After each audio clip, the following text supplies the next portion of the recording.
میں غضبناک ہو کے کبھی نیزہ مارتا ہوں، تو کبھی میں ضرب لگاتا ہوں یا زخم لگاتا ہوں یا یا مارتا ہوں، ضرب کرتا ہوں۔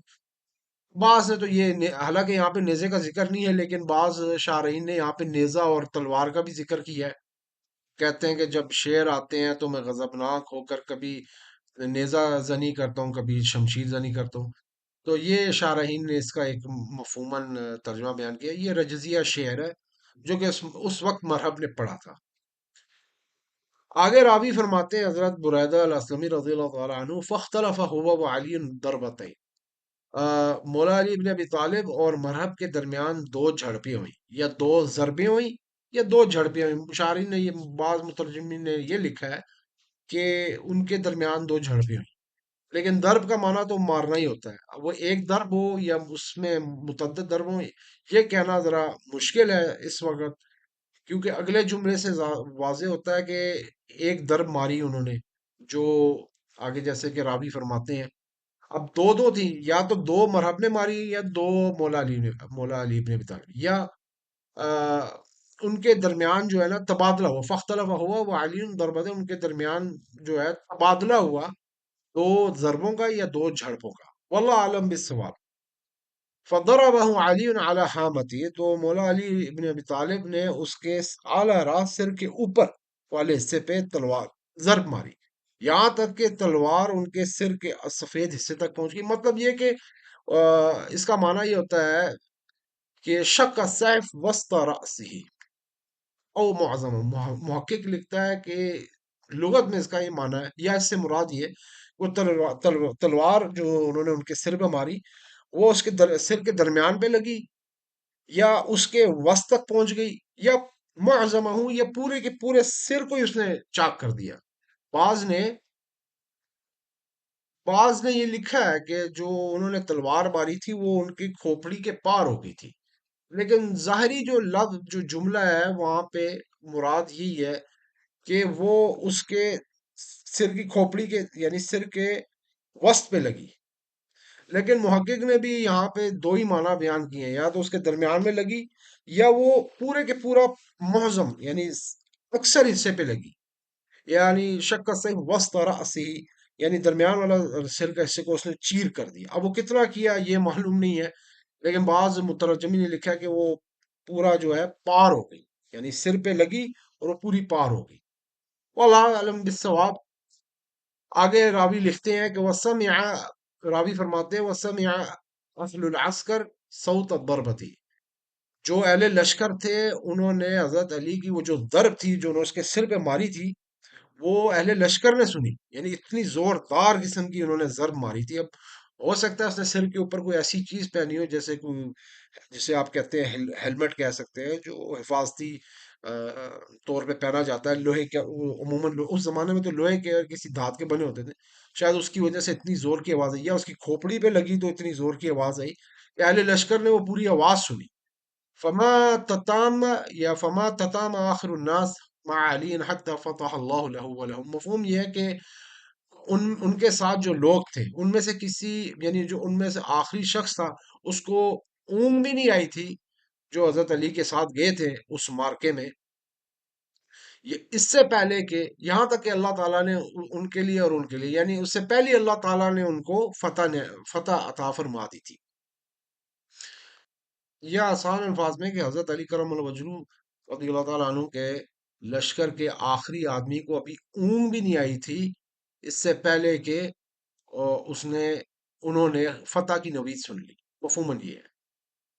تو اس حدیث کی اسناد کے اوپر محقق نے لکھا ہے کہ اس کی جو سند ہے وہ ضعیف ہے، والحدیث، حدیث صحیح ہے لیکن یہ سند ضعیف ہے۔ کیوں؟ اس کی مطابعات پہلے ہم پڑھ چکے ہیں، اس کی شواہد اسی باب میں ہم پچھلی حدیثوں میں پڑھ چکے ہیں جو اس کو تقویت دیتی ہیں، ان میں صحیح بھی ہیں اور غالباً ایک دو، شاید ایک دو ضعیف بھی ہیں۔